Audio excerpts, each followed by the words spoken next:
தீபாவளி பண்டிகையை ஒட்டி பொதுமக்கள் சொந்த ஊர்களுக்கு படையெடுத்து வரும் நிலையில் சென்னை கிளாம்பாக்கம் பேருந்து நிலையத்தில் போக்குவரத்துத்துறை அமைச்சர் சிவசங்கர் ஆய்வு மேற்கொண்டார். கூடுதல் தகவல்களை செய்தியாளர் தாயுமானவன் வழங்க கேட்கலாம். வணக்கம் தாயுமானவன், அமைச்சருடைய ஆய்வு பணி தொடர்பான முழு விவரங்களையும் பதிவு பண்ணுங்க. தீபாவளி பண்டிகையொட்டி ஏராளமான பொதுமக்கள் சொந்த ஊரை நோக்கி பயணம் மேற்கொள்வதற்கு தயாராகி வருகிறார்கள். தீபாவளி பண்டிகைக்கு இன்னும் 4 தினங்கள் இருக்கக்கூடிய ஒரு சூழல்ல முன்னதாகவே சொந்த ஊரை நோக்கி செல்ல திட்டமிட்டவர்கள் இன்றைய தினம் கிளாம்பாக்கம் பேருந்து நிலையத்திற்கு வருகை தந்திருந்தார்கள்.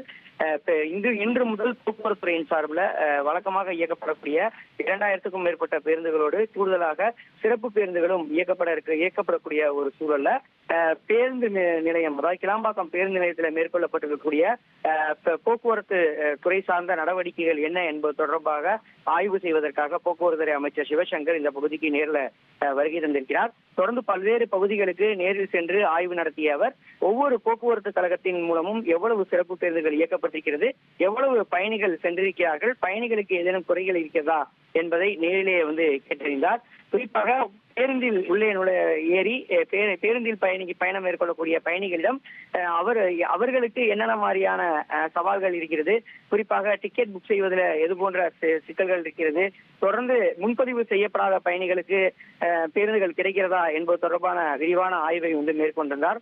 அதன் தொடர்ச்சியாக தற்போது அனைத்து துறையை சேர்ந்த போக்குவரத்துறையை சேர்ந்த அதிகாரிகளை அழைத்து எவ்வளவு பேர் பயணம் மேற்கின்றார்கள் என்ற தரவுகளை திரட்டி தற்போது அது தொடர்பான அறிவிப்பையும் போக்குவரத்து அமைச்சர் சிவசங்கர் வெளியிட்டு வருகிறார். இன்றைய தினம் சென்னையில் இருந்து லட்சக்கணக்கானோர் பயணம் மேற்கொண்டிருப்பதாக தகவல் வெளியாகி இருக்கக்கூடிய நிலையில் மாலை 5 மணி நிலவரப்படி எவ்வளவு பேர் பயணம் மேற்கொண்டார்கள் என்ற தரவுகள் தொடர்பான விவரங்களை தற்போது செய்தியாளர் சந்திப்பிலும் போக்குவரத்து அமைச்சர் சிவசங்கர் வெளியிட்டு வருகிறார்.